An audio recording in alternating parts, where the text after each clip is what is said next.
દમણમાં ગ્રીલ કાપી ઘરમાં ઘૂસેલા ચોટાઓએ વૃદ્ધના હાથમાંથી સોનાની બંગડી લૂંટી ઈજા પહોંચાડી। તસ્કરોની હિલચાલ ઘરની બહાર લાગેલા સીસીટીવી કેમેરામાં કેદ। ઘટનાને લઈ સ્થાનિકોમાં રોષ। સંપ્રદેશ દમણના મોટી વાકડ વિસ્તારમાં આવેલા સ્કૂલ ફળિયામાં તસ્કરોનો આતંક સામે આવ્યો છે। ગત રાત્રે 2:30 થી 3 વાગ્યાના અરસામાં તસ્કરોએ એક મકાનને નિશાનો બનાવ્યો હતો। પ્રાપ્ત માહિતી અનુસાર ઘરમાં માત્ર એક વૃદ્ધ મહિલા અને તેમની વહુ એમ 2 જ મહિલાઓ હાજર હતી। રાત્રિના સમયે 2 તસ્કરો આવ્યા હતા, જે પૈકી એક તસ્કરે મકાનની ચારે તરફ આંટાફેરા મારી રાખી કરી હતી અને ત્યારબાદ બારીનો લોખંડની ગ્રીલ કાપીને ઘરમાં પ્રવેશ કર્યો હતો। તસ્કરોએ ઘરમાં રહેલા કબાટ અને સામાનને વેરવિખેર કરી નાખ્યો હતો, પરંતુ તેમને કોઈ કિંમતી સામાન હાથ લાગ્યો ન હતો। ઘરમાં સામાન્ય ફેંકા દેતી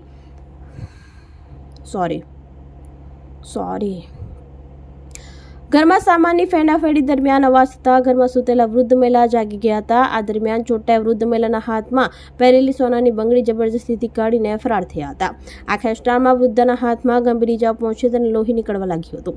આ સમગ્ર ઘટનાને તસ્કરોની હિલચાલ ઘરની બહાર લાગેલા સીસીટીવી કેમેરામાં કેદ થઈ હતી। ફૂટેજમાં તસ્કરો સ્પષ્ટપણે મકાનની આસપાસ શંકાસ્પદ હાલતમાં ફરતા જોવા મળી રહ્યા છે। ગામ લોકોના જણાવ્યા મુજબ વાકડ વિસ્તારમાં છેલ્લા એક સપ્તાહથી 7 થી 8 જેટલા તસ્કરો ગામમાં આંટાફેરા મારી રહ્યા છે અને ચોરીનો પ્રયાસ કરી રહ્યા છે। આ ઘટના પહેલા પણ છેલ્લા 2-3 દિવસમાં વાકડ વિસ્તારના અન્ય 2 થી 3 ઘરોમાં આ જ તસ્કરો દ્વારા ચોરીનો નિષ્ફળ પ્રયાસ કરવામાં આવ્યો હતો। વારંવાર બની રહેલા આ ઘટનાને લઈ ગામ લોકોમાં ભારે રોષ અને ભયનો માહોલ જોવા મળી રહ્યો છે। ચોરીના વધતા બનાવને પગલે ગામ લોકો એકત્ર થઈને એક મીટિંગ યોજી હતી, જેમાં સ્થાનિકોની એક ટીમ બનાવવામાં આવી છે। આ ટીમ દ્વારા સુરક્ષાને લઈ ગ્રામ પંચાયત ભીમપોર પોલીસ આઉટપોસ્ટ અને જિલ્લા પંચાયતના સભ્યોને આવેદનપત્ર આપીને રજૂઆત કરવાનો નિર્ણય લેવામાં આવ્યો છે। ત્યારે રાત્રિના પોલીસ પેટ્રોલિંગ વધારવામાં આવે એવી લોકોમાં માંગ ઉઠવા પામી છે। હા, એ વાત સાચી છે। અમારા ગામમાં છેલ્લા 3-4 દિવસથી ચોરો આવી રહ્યા છે। અગાઉ દિવસ દરમિયાન રેકી કરીને રાત્રે ચોરી કરવા આવે છે અહીંયા। અને લગભગ 8 તારીખે સસુભાઈના ઘરે એ લોકો ગ્રીલ તોડીને ચોરી કરવા માટે ઘૂસી ગયા હતા અને ત્યાં એમના જે મમ્મી છે એમના હાથમાંથી બંગડી ઉતારતી હતી અને એમને હળદૂત કરી હતી અને એમની ઘરે ચોરી કરી હતી।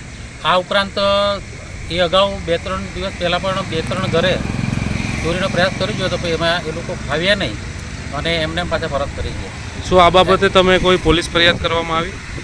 અમે આ બાબતે પોલીસ ફરિયાદ નહીં કર્યો, પણ બધા ગામના લોકો ભેગા થઈને અમે એક મિટિંગનું આયોજન કર્યું અને મિટિંગમાં અમે વિસ્તાર ફળિયા વાઇઝ અમે ટીમ નક્કી કરીને એ ટીમના સભ્યો નક્કી કર્યા અને એ સભ્યો થ્રુ અમે ગ્રામ પંચાયત પોલીસ ભીમપર આઉટપોસ્ટ અને જિલ્લા પંચાયત સભ્યોને અમે આવેદનપત્ર આપવાના છે અને એને એ દરમિયાન અમે એ લોકો જે કંઈક કાર્યવાહી કરે એના આધારે અમે આવેદનપત્ર આપવાના છે અને એમને જાણ પણ કરવાના છે। પોલીસ પ્રશાસન પણ તમે શું વિશ્વાસ રાખો છો કે આ ચોરને જલ્દીથી જલ્દી પકડે?